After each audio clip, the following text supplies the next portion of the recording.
Today I want to talk about pH and share my process on how to test the pH of your hydroponics system.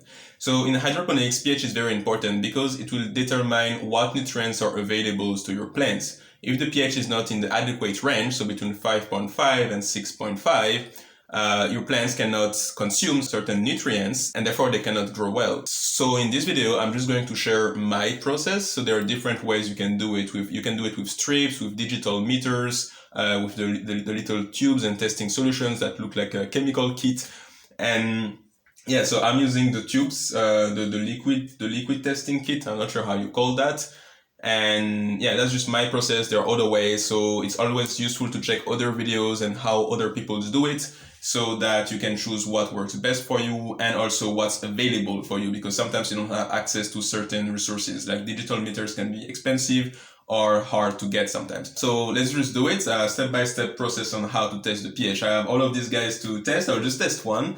But that's kind of like, it's becoming more of a routine for me, and that will probably become a routine for you too as you do more and more hydroponics. Let's get started. To test the pH, I only need these three things. So I'm using the solution. It's kind of like the liquid version. So as I said, you can use the strip or the digital meter. That's what I have now. I've looked online and apparently that's a pretty reliable way of testing the pH. Yeah, so I just have this little tube. That's where I will put the water. So I'm using that thing, I forgot how you call it, to grab the water and put it in here. And then I'm putting 2 or 3 drops of this thing in there. And that will basically change the color of the water. And I will look on the strip and it will tell me what is the pH.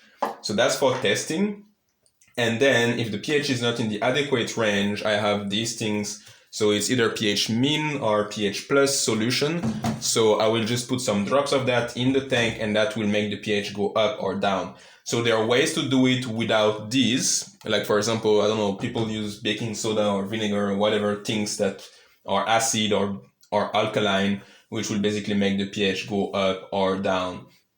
Yeah, so if you have any questions like what is pH, or why does pH change, or why does pH matter, I have a video on that. So that's mainly focused on understanding the basics, or like what is pH and all. This video is more about the process. Okay, in practicality, what do you do to manage your pH? So let's just test it out. So I take my water catching thing that I forgot the name. So I remove my plant. We're also getting a bit tall in here. So I just grab some water up. So yeah, so I have my nutrient solution in here. I open this thing. I cut my finger yesterday, so it's not the easiest thing to do now. Yeah, so I just put my water here.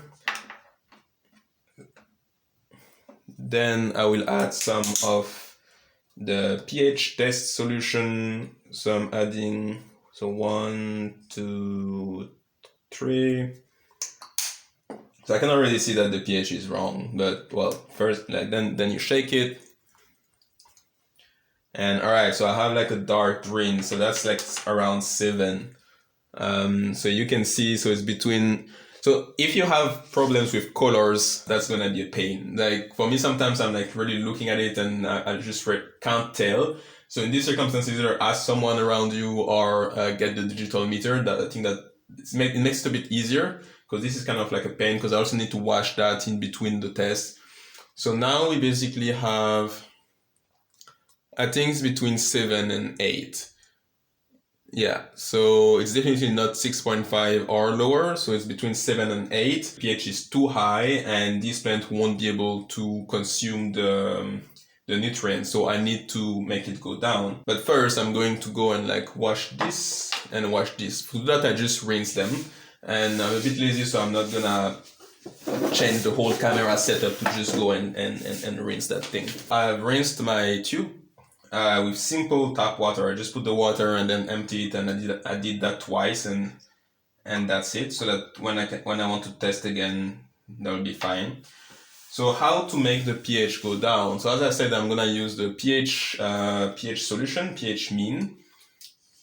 So that's gonna be a bit tricky. So I think I'm just gonna give myself a little bit of space here. It's kind of hard to do things with one hand. Okay. All right. So this is around 3 liter. I think there are some recommendation, it's like 1 drop for every, I don't know, 5 liter or whatever. I tried, it didn't really work. So I'm usually just doing like gradual test.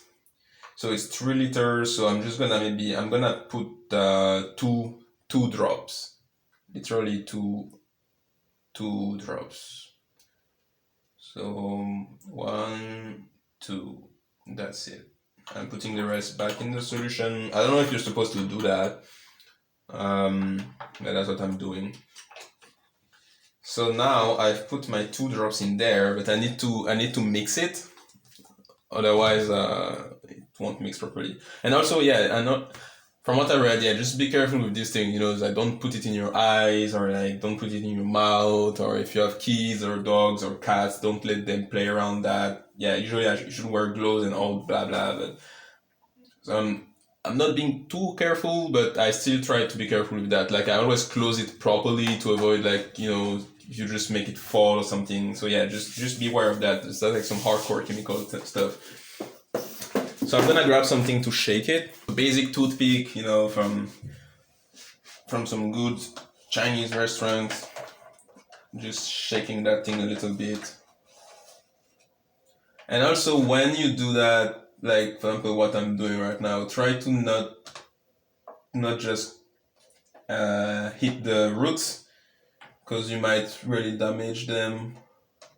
Okay. Yeah, you might just kill your plant doing that. Imagine like going like if it's a sword and just like cut down the roots. Like nah, don't do that. Just try to be careful. Okay.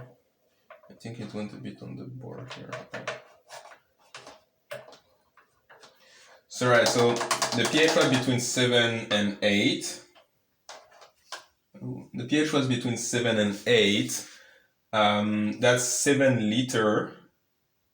And I put 2 drops of pH down solution. So now I'm gonna wait for something like 10-15 minutes, so that things stabilize in there, all the chemical reactions and stuff that I don't understand yet. But when I will understand them, I will make videos about that and share it with you guys, so then you guys can understand too. But for now, we don't understand it. So whatever happens in there happens, but I saw that you're supposed to wait for something like 10-15 minutes. So that's what I'm doing, and I will be doing something else in the meantime. So I will see you in like 15 minutes. So it's been around 15 minutes. So let's test this pH again.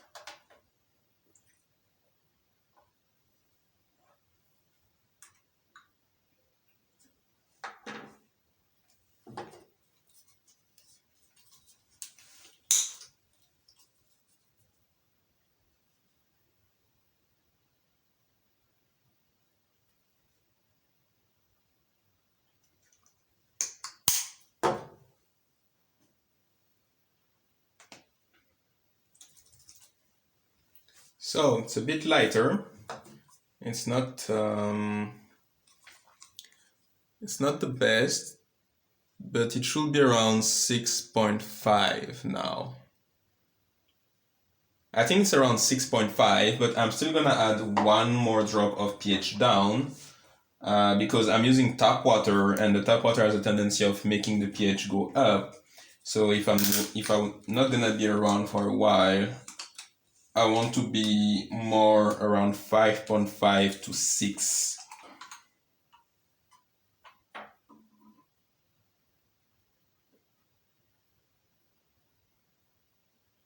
Okay, actually I'm gonna add 2 drops.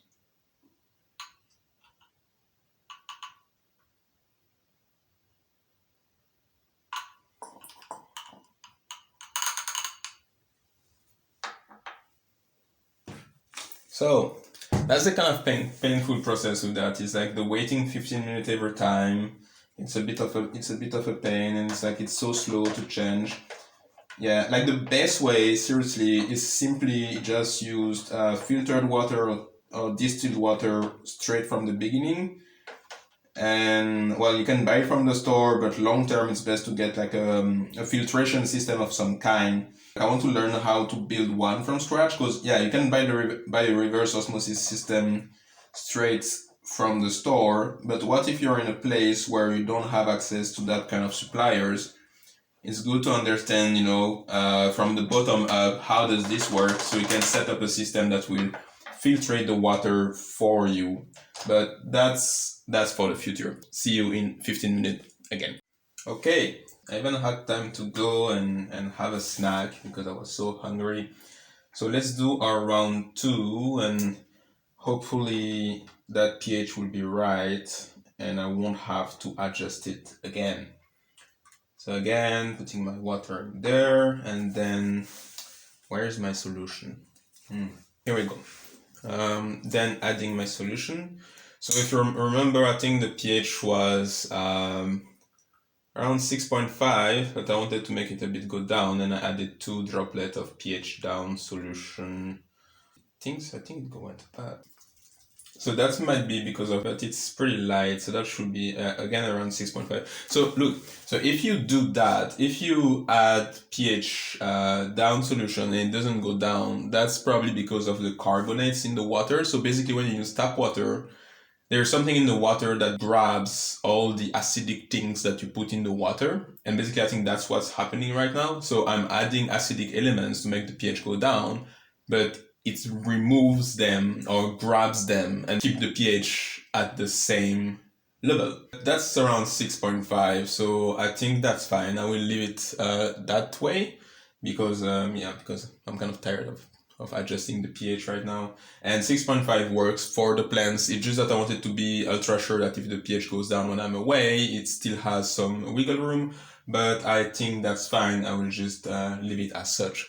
So that's it for my pH testing process. I hope it helped. If you have any feedback for me so I can learn from you, that would be very cool. I'll be grateful for that. So just leave them in the comments. And until the next time, take care, grow well, and peace.